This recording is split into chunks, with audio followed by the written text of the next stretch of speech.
Dear students, देखिए last video में हमने आपको सदिश बीजगणित के बारे में समझाया था और ये आपको क्वेश्चन भी कराए थे। आज हम क्वेश्चन नंबर 6 से स्टार्टिंग करेंगे।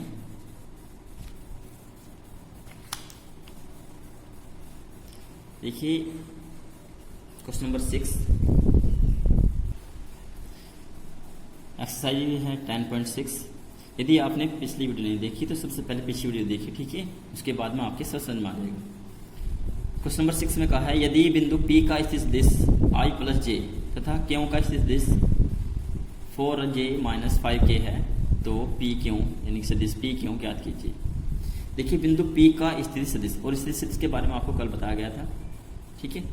तो बिंदु P का जो स्थित सदिश होगा वो होगा OP, क्योंकि किसी बिंदु का हम स्थित सदिश जो मापते हैं वो मूल बिंदु के सापेक्ष लेते हैं, ठीक है। उसकी जो स्थिति लेते हैं किसी बिंदु की वो मूल बिंदु के सापेक्ष लेते हैं। तो बिंदु P का स्थिति होगा OP बराबर है I cap plus J cap, ठीक है। और बिंदु Q का स्थिति दिया हुआ है तो वो होगा OQ जो कि है 4J कैप माइनस के 5K कैप। और हमें PQ ज्ञात करना है।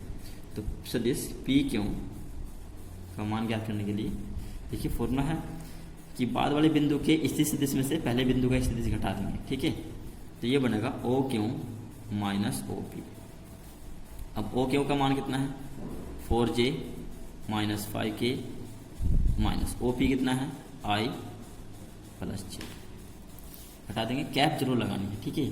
हम क्वेश्चन कराते हुए कैप बोल रहे हैं नहीं, बट कैप जरूर लगानी है, ठीक है। IJK के ऊपर 4J में से 1J यहाँ पे लेस होगा। देखिए यहाँ पे I नहीं है तो I को ऐसे लिखेंगे minus I। 4J minus 1J तो बचेगा प्लस के 3J। माइनस 5K यहाँ पे नहीं है तो माइनस के 5K एज इट इज रहेंगे। ये इसका answer. Question number 7। Question number 7 समझिए, एक चतुर्भुज के शीर्ष ABCD, देखिए शीर्ष की बात आ रही है तो इन्हें आप बिंदु लेके चलोगे, कैपिटल लेटर दे के रखे, ठीक है। तो शीर्ष ABCD के निर्देशांक क्रम से 2 3 0 1 1 1 और C के है 4 3 4 और D के है 1 माइनस 3 1।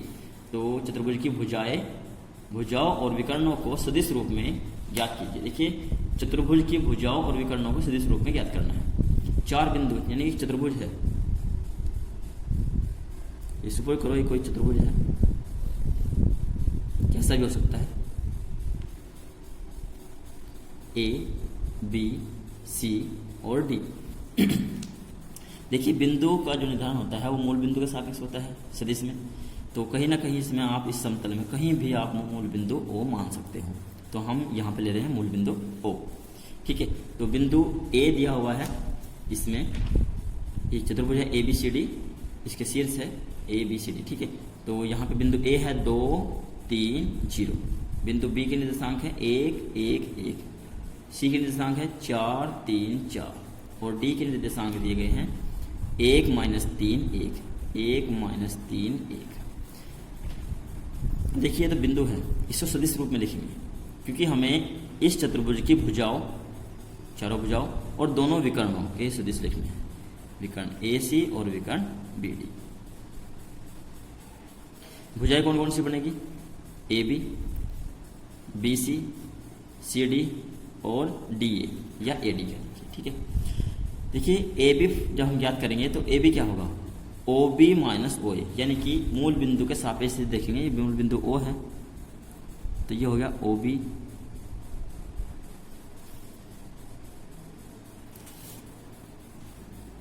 OA OC OD, ठीक है। क्योंकि हमें भुजाओं के और विकर्णों के सदिश ज्ञात करने हैं। तो भुजा है यहाँ पे AB।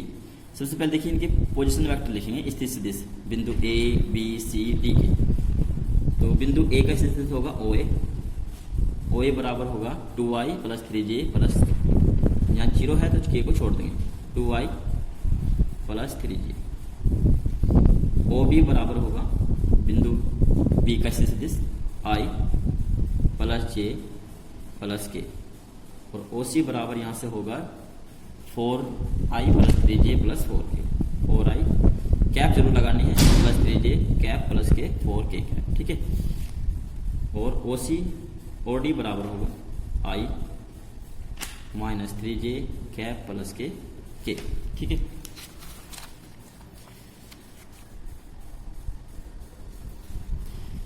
हमें फाइंड करने हैं भुजाओं के और विकर्णों के सदिश। तो भुजा है AB, तो भुजा का जो सदिश होगा AB का, देखिए AB यानी कि B के बिंदु के स्थित दिश में से बिंदु A का स्थित दिश घटा देंगे तो फॉर्मूला बनेगा OB माइनस OA। अब OB का मान कितना है, वो है I plus J plus K minus OA का मान यह है 2I प्लस के 3J।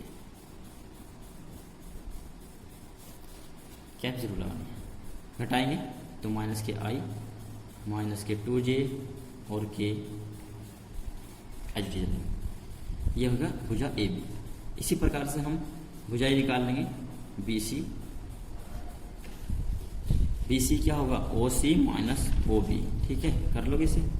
और भुजा CD OD माइनस OC, ये ज्ञात कर लोगे। फिर भुजा हम निकालेंगे इसमें DA, तो ये होगा OA माइनस OD, ये भी कर लोगे आप, ठीक है। इसी प्रकार से हम विकर्ण फाइंड करेंगे। विकर्ण है इसमें AC और BD।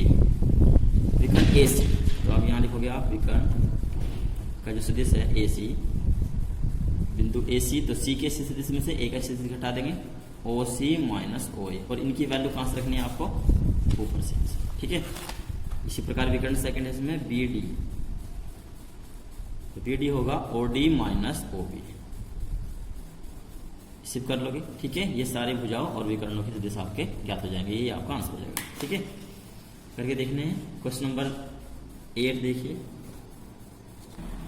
क्वेश्चन नंबर 8, देखिए इसमें 4 सदिश दिए गए हैं, A, B, C और D, 4 सदिशों की वैल्यू दी गई है और हमें इसमें ज्ञात करना है 3A plus 2B minus 4C minus D का मान ज्ञात करना है, ठीक है। यानी कि 3A प्लस के 2B माइनस 4C और माइनस D, इसका मान हमें ज्ञात करना है। तो हम इसको ही लेकर लिख करके चलेंगे, बराबर 3A, तो 3 इंटू A। अब A की वैल्यू क्वेश्चन में दी गई है 4I minus J plus K, तो 4I कैप माइनस के J कैप प्लस का K कैप। कैप जरूर लगानी है, हम पढ़ाते हुए कैप बोल ले या ना बोल ले, पर आपको जरूर लगानी है लिखते हुए, ठीक है। वरना ही कैसे दिश नहीं रह गए। 2B और B की वैल्यू रखेंगे 2 into 2I plus J minus 7K, तो 2I plus J minus 7K। फिर माइनस 4C, तो 4 इंटू C की वैल्यू रखेंगे माइनस के 3I माइनस के 4J और प्लस के 2K। फिर है माइनस D, तो माइनस D और D की वैल्यू है I plus J plus K, तो I plus J plus K, ठीक है। अब इसको सोल्व करेंगे, पहले 3 से मल्टीप्लाई करेंगे, 3 चौक 12 माइनस के 3J प्लस के 3K। 2 से मल्टीप्लाई करेंगे 4J प्लस 4I, ये I है, ध्यान रखना है, प्लस के 2J और माइनस के 14K। 4 से मल्टीप्लाई करेंगे माइनस 4 से, तो जगह प्लस के 12I और प्लस के 16J और माइनस के 8K, और यहाँ माइनस का साइन है तो ये सारे माइनस के हो जाएंगे, minus I minus J minus K। I के पद को एक साथ जोड़ देंगे और J के पदों को एक साथ जोड़ देंगे और K को एक साथ, तो 12I और प्लस के 4 हो गए 16I और प्लस के 12 यानी कि 16 और 12 हो गए 28I और माइनस के 1 यानी कि 27I, ठीक है। 12 12 24 और 4 28 और माइनस 1 27 है, माइनस के 3J और प्लस के 2J, तो ये बच गया माइनस का 1J। फिर यहाँ 16J प्लस का है तो प्लस के 15J हो गए और माइनस 1 करेंगे तो प्लस के बचेंगे 14J। फिर K लेंगे 3K और माइनस के 14K, तो यानी कि बचेंगे माइनस के 11K और माइनस की है 8K, तो 19K और माइनस 1 यानी कि माइनस के 20K, ये इसका आंसर है। ठीक है।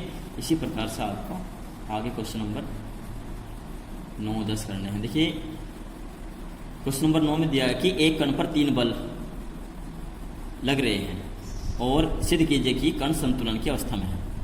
देखिए क्वेश्चन नंबर 9 कुछ इस प्रकार से है। मान लीजिए ये कोई बिंदु है और इस पर इधर से भी एक फोर्स लगा हुआ है, इस साइड से भी एक फोर्स लगा हुआ है, ये F1 फोर्स है, ये F2 फोर्स है, ठीक है, और ये मान लीजिए F3 फोर्स है, इस साइड से लगा हुआ है, ठीक है। और ये तीनों फोर्स इस कण पर कार्य कर रहे हैं और ये कण संतुलन की अवस्था में है, यानी कि ना तो इधर को हो, ना इधर को, ना इधर को, किधर को, जो कि तो बस संतुलन की अवस्था में है। तो ये कब होगा? जब इन तीनों बलों का परिणाम शून्य होगा। जैसे कि मान लीजिए ये कोई कण हो गया, अब मैं इस पर फोर्स लगा रहा हूँ, इस साइड से भी और इस साइड से भी। जैसे कि फोर्स अगर इस साइड से ज़्यादा होगा तो ये किधर हो जाएगा? इस साइड हो जाएगा, और यदि फोर्स इस साइड से ज़्यादा होगा तो इधर हो जाएगा, ठीक है। तो यदि फोर्स दोनों साइड से इक्वल होगा, क्या होगा? इक्वल होगा, तो ये ना इधर को जाएगा ना इधर को जाएगा। यदि फोर्स इस साइड से ज़्यादा लगेगा तो इधर को जाएगा, और इस साइड से ज़्यादा लगेगा तो इधर साइड को जाएगा। और जब दोनों साइड से फोर्स इक्वल रहेगा, ठीक है, तो ये संतुलन की अवस्था में रहेगा। चाहे इस पर 2 फोर्स काम करो या 3 या 4 कितने भी, तो कण संतुलन की अवस्था में कब रहेगा?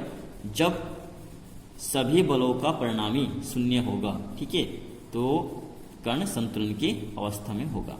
तो आपको जितने भी ये बल दिए हुए हैं F1, F2, F3 करके इनको लिखना है और तीनों को जोड़ करके देखना है, यदि ये 0 आ गया तो कण संतुलन की अवस्था में है अथवा नहीं।